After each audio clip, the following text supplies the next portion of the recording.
அனைவருக்கும் வணக்கம். நான் ஹரிஹரன், டைரக்டர் ஆர்சி சக்தியோட அசிஸ்டண்ட்டு.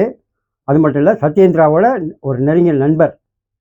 சத்யேந்திரா உட்கார்ந்த அதே சேரில் இன்றைக்கி அவரோட நினைவாக நான் உட்கார்றேன். அதுக்கு காரணம், நல்ல சினிமாவை பற்றி சத்யேந்திரா பண்ண விமர்சனம்லாம் நான் நிறைய பார்த்துருக்கேன். என்னால் அவர் அளவுக்கு பண்ண முடியாது. இருந்தாலும் சத்யேந்திரா என் மனசில் இருக்கிறதுனால அவர் நினைவாக இந்த விமர்சனத்தை நான் தான் இன்றைக்கி கண்டினியூ பண்ணுறேன். இன்றைக்கி நான் பார்த்த படம் ஹபிபி. ஹபிபின்னு ஒரு படம். மீரா கதிரவன் டைரக்டரு. மிரண்டு போயிட்டேன். ஒரு இஸ்லாம் மக்களோட வாழ்வியில் இந்த அளவுக்கு யாராலையும் பண்ண ரொம்ப கஷ்டம்.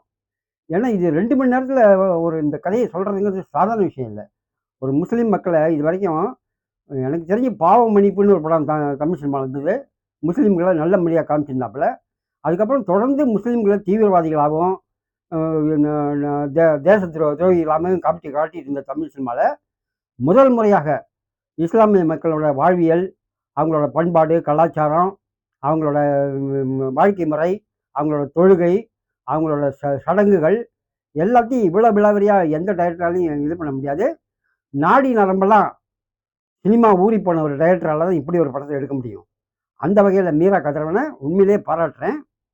ஒரு சில படங்கள், ஒரு சில காலகட்டங்களில், ஒரு சில இயக்குநர்களை மட்டும்தான் எடுக்க முடியும். இதுக்கு நான் பல உதாரணம் சொல்லுவேன். ஆர்சி சக்திக்கு ஒரு சிறை, மகேந்திர சாருக்கு ஒரு முள்ளும் மலரும், அதே மாதிரி இவருக்கு ருத்ரையாவுக்கு அவள் அப்படித்தான், அப்புறம் இந்த துரைக்கு வந்து பசி, பாலச்சந்திர சாருக்கு அரங்கேற்றம், இந்த மாதிரி பல படங்கள். அந்த வகையில் ஹபிபி இந்த படத்தோட கதை என்னன்னாக்கா, ஒரு முஸ்லீம் மக்களோட வாழ்க்கை முறை.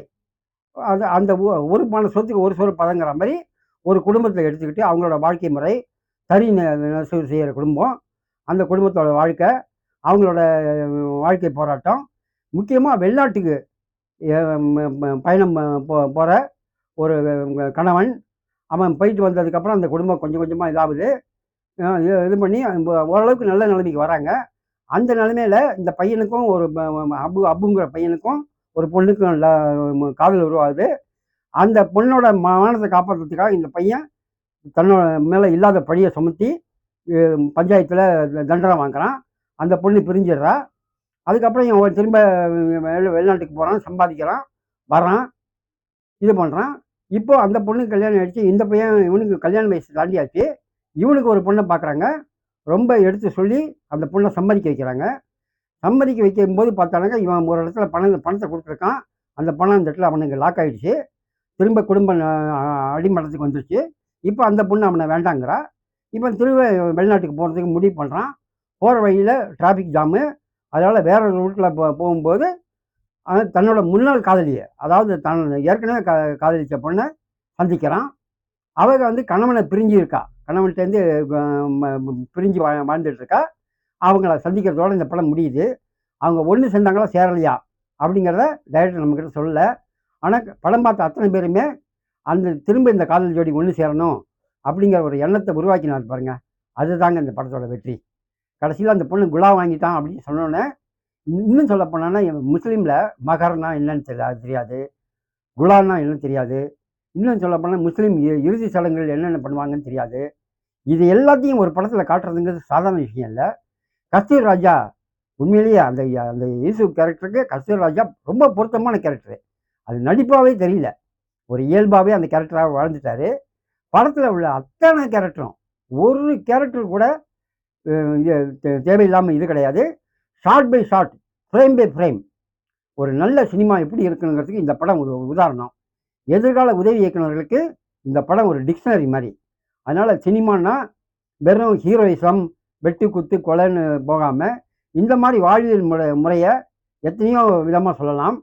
இது வந்து முஸ்லீமில் வந்து 2 பிரிவு, ராவுத்தர்னு ஒரு பிரிவு, லெப்பைன்னு ஒரு பிரிவு. இதில் வந்து இந்த இது வந்து ராவுத்தருங்கிற பிரிவில் வரும்னு நினைக்கிறேன் இந்த கதை. அது எனக்கு சரியாக தெரியல. ஆனால் கொஞ்சம், அதாவது வாழ்ந்து கெட்ட குடும்பம், அதை இது எப்படி இதாகுங்கிறத ரொம்ப அழகாக காமிச்சிருக்காரு டைரக்டரு. மற்றபடி ஹபிபி வந்து இது வந்து உண்மையிலேயே சொல்கிறேன், உலக பட விழாக்களுக்கு அனுப்ப வேண்டிய படம். நிறைய பட விழாக்களுக்கு இந்த படத்தை அனுப்பணும். நிச்சயமாக இந்த படம் பல பட விழாக்களில் கலந்துக்கிட்டு மிகப்பெரிய வெற்றி அடையுங்கிற நம்பிக்கை எனக்கு இருக்குது. ரொம்ப நாளைக்கு அப்புறம் ஒரு நல்ல படத்தை பார்த்தோங்கிற ஒரு சந்தோஷம், திருப்தியோட, சத்யேந்திராவோட நினைவோட சத்யேந்திரா இந்த படத்துக்கு எப்படி விமர்சனம் பண்ணுவாரோ அதை மாதிரி நானும் விமர்சனம் பண்ண முயற்சி பண்ணுறேன். சத்யேந்திரா எனக்கு ஹெல்ப் பண்ணுவாருங்கிற நம்பிக்கை எனக்கு இருக்குது. இந்த படத்தை சத்யேந்திரா பார்த்துருந்தாருன்னா அவர் எப்படி விமர்சனம் பண்ணுவாருன்னு ஒரு மனசுக்குள்ளே ஒரு இது பண்ணிக்கிட்டு அதுக்கு தகுந்த மாதிரி நானும் பேசுகிறேன். சத்யேந்திரா எப்படி விமர்சனம் பண்ணுவாருன்னு எனக்கு தெரியாது. ஆனால் சத்யேந்திரா இந்த படத்தை பார்த்துருந்தாலும் அவரும் இதே மாதிரி தான் பேசுவார். அந்த நம்பிக்கையோட ஹபிபி ஒரு நல்ல படத்தை பார்த்தோங்கிற சந்தோஷத்தோட அத்தனை பேருமே தியேட்டருக்கு போய் இந்த படத்தை பார்க்கணும். இயக்குனர் மீரா கதிரவனுக்கு என்னோட வாழ்த்துக்கள். படத்தில் ஒர்க் பண்ண அத்தனை டீமும் ரொம்ப கடுமையாக உழைச்சிருக்காங்க.